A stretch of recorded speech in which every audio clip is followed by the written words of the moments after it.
बिस्मिल्लाहिर्रहमानिर्रहीम। अस्सलाम वालेकुम। आज बीफ के कीमे की आपके साथ रेसिपी शेयर करेंगे। चलाइए लेट्स स्टार्ट।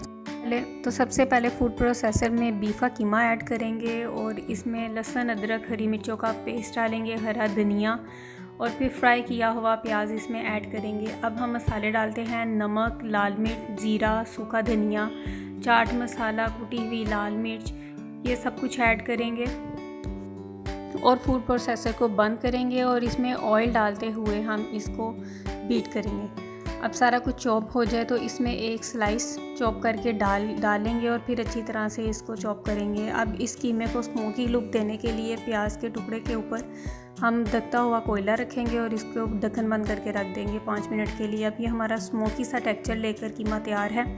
अब इसको हम पेंसिल की मदद से गोला कबाब को शेप दे लेंगे।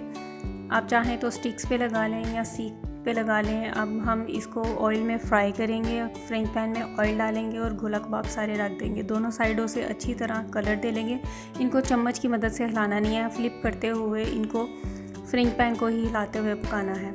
अब दूसरी तरफ ग्रिल पैन में हम ऑयलिंग करेंगे और इसमें प्याज डालेंगे, नमक और काली मिर्च पाउडर डालेंगे। ये कैरामलाइज्ड प्याज तैयार हैं।